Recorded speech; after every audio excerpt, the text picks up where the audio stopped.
Na-diagnose si former US President Joe Biden ng isang aggressive form ng prostate cancer. Ano nga ba ang prostate cancer? Ang prostate cancer ay ang cancer ng prostate gland, yung maliit na gland na nasa ibaba ng pantog ng mga kalalakihan. Ito yung nagsisecrete ng fluid na sumasama sa semen at nagpapanatili sa health ng mga sperm cells. Ang prostate cancer ay ang pangalawa sa pinaka-common na cancer sa mga kalalakihan, after lung cancer. Wala pang specific na reason kung bakit nagiging cancerous ang mga normal prostate cells sa ibang lalaki.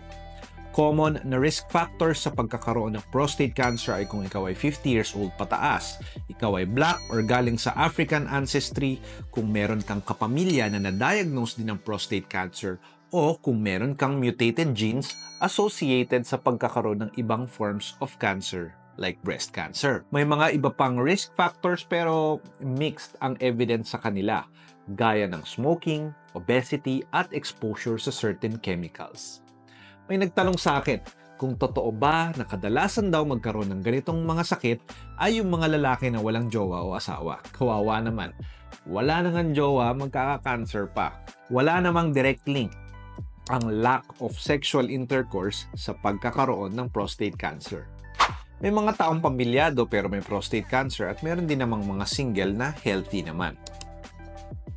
Gaya ng karamihan ng mga cancers, ang early stage o nagsisimulang prostate cancer ay walang sintomas. Kadalasang nagkakaroon ng sintomas habang lumalala ang cancer at lumalaki ang bukol. Ilan sa mga common na sintomas na nararanasan ng mga pasyente ay yung ihi ng ihi lalo na sa gabi, mahinang daloy ng ihi o paputol-putol yung ihi, masakit o mahapdi yung pag-ihi, urinary incontinence o yung hindi niya makontrol ang pag-ihi, may dugo na nakikita sa ihi at pananakit ng likod o balakid. Take note na karamihan sa mga sintomas na ito ay kagaya ng mga sintomas sa mga simpleng sakit gaya ng UTI, kidney stone, or benign prostatic hyperplasia. Kaya naman, hindi rin masisisi na hindi agad-agad magpapatingin sa doktor ang pasyente dahil madaling walang bahala ang mga sintomas at senyales na nararanasan. Hindi lahat ng paglaki ng prostate gland ay cancer, okay? May tinatawag na benign prostatic hyperplasia or BPH na paglaki ng prostate ngunit hindi naman cancerous. Meron ding prostatitis na pamamaga naman ng prostate gland, usually dahil sa infection. Halos parehas ang mga sintomas at senyales ng mga ito, kaya mahalaga ang tamang diagnostic tests para malaman ang tunay na pinagmumulan ng mga ito. Ang PSA o prostate specific antigen ay isang protein na ginagawa sa mga cells ng prostate gland. Kapag sobrang taas ng level nito sa dugo, maaaring meron kang prostate cancer. Pero walang set cut-off number na makakapagsabi na may cancer ka or wala. Karamihan ng mga lalaking walang prostate cancer ay may PSA levels na less than 4 nanograms per milliliter sa dugo.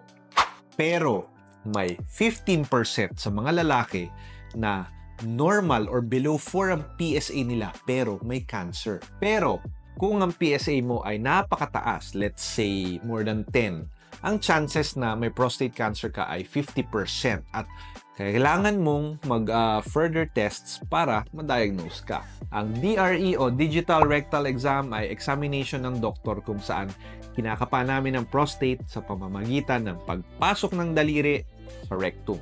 Usually, kung may cancer, makakapa kami ng bukol o matitigas na bahagi sa prostate. Maaaring ma-detect ang prostate cancer sa DRE kahit na normal ang PSA levels. Kung abnormal ang PSA test mo or DRE exam mo, maaaring mangailangan ka ng prostate biopsy for confirmation. Gumagamit ang mga urologist ng transrectal ultrasound para makita ang prostate at kumuha ng sample ng prostate tissue gamit ang core needle. Isasubmit ito sa pathology kung saan titingnan ang mga ito sa ilalim ng microscope.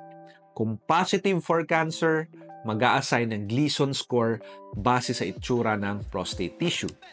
Sinasabi ng Gleason score kung ano ang itsura ng cancer at gaano ito ka-aggressive. Ang Gleason score 6 or less ay mga well-differentiated o low-grade cancers. Mabagal ang kanilang paglaki and less likely silang kakalat. Meanwhile, ang mga cancer na may Gleason score 8 to 10 ay poorly differentiated or high grade. Pag mas mataas ang Gleason score, mas aggressive at high grade ang prostate cancer. Yung kay Biden ay Gleason score na 9. Ibig sabihin, very aggressive talaga yung prostate cancer niya. Iba ang Gleason score sa cancer staging. Sinasabi naman ng staging ang laki ng cancer at lawak ng kalat nito sa katawan. Merong stage 1 hanggang 4, and stage 4 being may kalat na sa karatig kulani or lymph node or kumalat na sa iba't ibang bahagi ng katawan, yung cancer. Ang tawag dito ay metastasis. Pinaka-common kumalat ang prostate cancer sa mga buto, gaya ng sa spine at hips. Kaya common sa metastatic cancer ang pananakit ng likod o balakang. Sa staging, ginagamit ang PSA, Gleason score, at mga results ng imaging tests gaya ng CT scan or MRI. Kung nagustuhan nyo ang content na ito at gusto nyo pang manood ng iba pang medical and health-related content from a board-certified and licensed internist at kidney doctor, mag-like, subscribe sa channel ko at mag-follow na rin kayo sa Facebook and TikTok. Doc, naiiwasan ba ang prostate cancer? Well, walang sure way to prevent prostate cancer. Maraming mga risk factors for prostate cancer, gaya ng edad, race at family history, hindi mo naman makokontrol. Still, hindi masamang magpaka-healthy. Maging physically active, kumain ng mga gulay, limitahan ang pagkain ng red and processed meats, sugars at processed foods. Sadly, walang supplements o mga gamot na nakakapag-prevent ng prostate cancer. Yes, I'm looking at you, vitamin E, vitamin D. Nada. Dahil napaka-common ng prostate cancer kahit sa mga taong wala namang history ng prostate cancer sa pamilya, maigi pa rin ang maging maingat at magkaroon ng screening. Pag screening, ibig sabihin magpapatest kahit na wala pang nararamdaman. Sino-sino ba ang dapat magpatest for prostate cancer? Generally, kapag sumapit na ang mga lalaki sa edad 50 pataas, kailangan na magpatest ng PSA levels. Pero pwedeng as early as 45 years old ay magsimula na magpatest kung ikaw ay may first-degree relative na na-diagnose ng prostate cancer before 65 years old. So kung meron kang tatay, kapatid na na-diagnose ng prostate cancer, pwede kang mas maaga magpatest. Maaring magsagawa ng prostate biopsy depende sa magiging resulta ng PSA levels mo. Siyempre, kung ang pasyente ay inaasahan na hindi na mabubuhay within 10 years, ay hindi na sila likely magbe-benefit sa screening. Examples ito yung mga sobrang tanda, may stroke, bedridden, madaming iba't ibang malalang sakit, baka hindi na sila mag-benefit sa screening. Kaya depende talaga sa bawat pasyente ang decision to screen for cancer. Doc, nakakamatay ba ang prostate cancer? Sa lahat ng cancer, meron tinatawag na 5-year relative survival rate. Sinasabi nito kung ano ang chance na ikaw ay buhay pa after 5 years from diagnosis ng cancer, kumpara sa mga taong healthy at walang cancer. Ang prostate cancer na hindi pa kumalat sa ibang bahagi ng katawan, gaya ng lungs, liver at bone, ay may 5-year relative survival rate na 99%. Ibig sabihin, kung may 100 lalaki na healthy at walang cancer at buhay pa after 5 years, kumpara sa mga may prostate cancer na lalaki, 99 out of 100 dun sa may prostate cancer ay more likely buhay pa din after 5 years. Kapag kumalat na ang cancer, bumabagsak ito to 37%. Siyempre, hindi pa accounted dito yung ibang factors na pwedeng makaapekto sa survival ng pasyente gaya ng overall health at iba pa nilang mga sakit. Maraming options ang available para gamutin ang prostate cancer.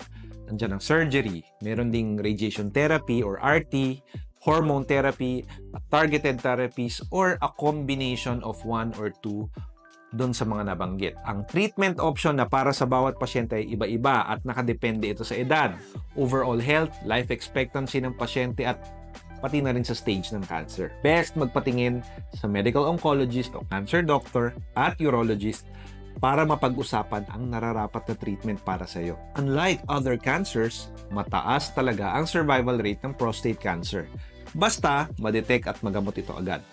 Maganda ang prognosis ng mga prostate cancer patients na nagagamot at karamihan sa kanila ay buhay pa rin after 10 to 15 years after silang ma-diagnose. Mahalaga pa rin ang regular follow-up dahil imomonitor ng inyong doktor kung merong recurrence o pag-ulit ng cancer dahil posible na umulit ito kahit maraming taon na ang nakalipas. Hopefully ay marami kayong natutunan sa video na ito. May kakilala ba kayong may sintomas ng prostate cancer? Sabihan nyo na magpa-check agad sa cancer doctor para ma-check at magamot agad yan.